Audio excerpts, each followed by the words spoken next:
ओम नमः शिवाय। राधे राधे। आइए सुनते हैं सोमेश्वर महादेव और चंद्रमा की यह कहानी। भगवान शिव की किस तरह से करें पूजा, आइए सुनते हैं। भगवान शिव की महिमा का वर्णन करने के लिए क्या आप जानते हैं भगवान शिव के जटाओं में चंद्रमा क्यों विराजमान है? आइए जानते हैं सोमेश्वर महादेव और चंद्रमा की यह कहानी। संगम नगरी में एक ऐसा शिव मंदिर है जिसकी स्थापना चंद्रमा ने की थी। दुनिया को शीतलता देने वाले चंद्रमा ने श्राप से मिली बीमारी से मुक्ति पाने के लिए संगम के नज़दीक शिवलिंग स्थापित करके भगवान शिव के साथ सरस्वती की उपासना की थी, जिसके बाद भोलेनाथ के आशीर्वाद से चंद्रमा को कुष्ठ रोग से बचने का उपाय मिला। पुराणों में वर्णित सोमेश्वर महादेव मंदिर का महत्व और भगवान शिव की जटाओं पर क्यों विराजमान हुए चंद्रमा।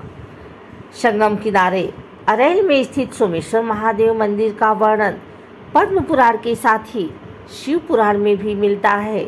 पौराणिक महत्व वाले इस शिव मंदिर के बारे में बताया जाता है कि इस मंदिर की स्थापना सदियों पहले चंद्रमा ने की थी। उस वक्त चंद्रमा को राजा दक्ष के कुष्ठ रोग से नष्ट होने का श्राप दे दिया था, जिसके बाद उस श्राप से मुक्ति पाने के लिए चंद्रमा ने संगम के दक्षिण की तरफ प्रभास क्षेत्र वर्तमान के अरैल इलाके में शिवलिंग की स्थापना की थी, जिसके बाद चंद्रमा ने भगवान शिव की कठिन तपस्या करके उनको प्रसन्न किया और भोलेनाथ के आशीर्वाद से उस श्राप से बच गए।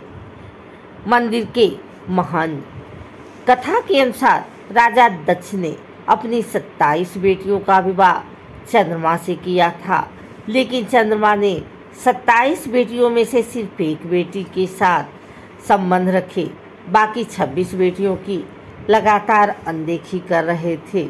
जब इस बात की जानकारी राजा दक्ष को हुई तो उन्होंने चंद्रमा को समझाया कि सभी बेटियों के साथ पत्नी जैसा व्यवहार करे।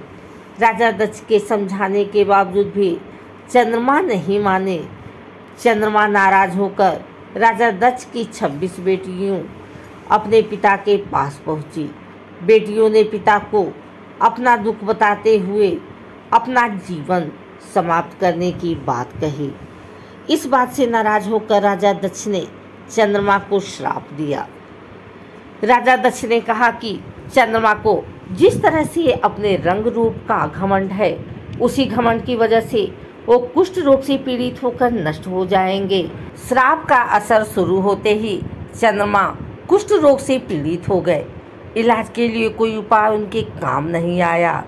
तब उन्होंने भगवान विष्णु से अपनी रक्षा के लिए प्रार्थना की, जिसके बाद विष्णु भगवान ने उन्हें सृष्टि के रचयिता ब्रह्मा जी के पास जाने की सलाह दी, लेकिन ब्रह्मा जी ने भी चंद्रमा को कोई उपाय नहीं बताया और उन्हें अपने कर्मों की सजा भुगतने को कह दिया।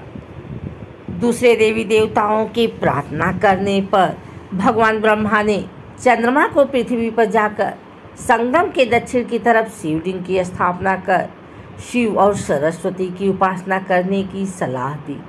चंद्रमा ने ब्रह्मा जी की सलाह पर उसी तरह से संगम के दक्षिण की तरफ शिवलिंग की स्थापना कर भगवान शंकर की तपस्या में लीन हो गए। सदियों बीतने के बाद जब भगवान शिव प्रसन्न हुए तो वह चंद्रमा के सामने प्रकट हुए। चंद्रमा ने उसे श्राप दिया।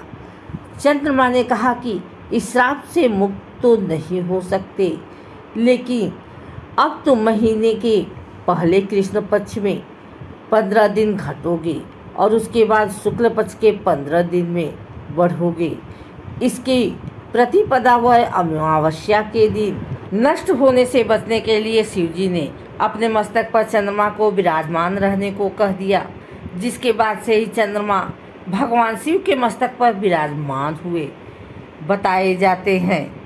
सोमेश्वर महादेव मंदिर में आज भी दर्शन करके लोग तमाम तरह की बीमारियों से मुक्ति पाने के लिए प्रार्थना करते हैं। वही मंदिर के महंत का कहना है कि कुष्ठ रोग से पीड़ित व्यक्ति आज भी भगवान शिव के सच्चे मन से पूजा पाठ करके उनकी आराधना करते हैं तो उनके कुष्ठ रोग पर नियंत्रण हो सकता है।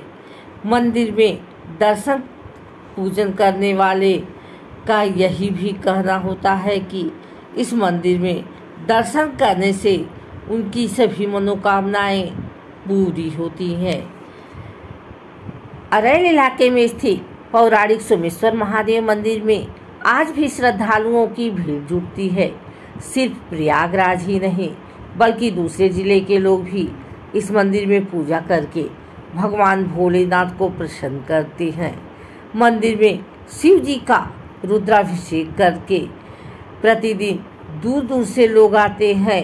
मंदिर के सामने संगम तट पर बने घाट को चंद्रकुंड घाट कहा जाता है। इस घाट पर स्नान करके भगवान भोलेनाथ को जलाभिषेक करने से भक्तों की सभी मनोकामनाएं पूरी होती हैं।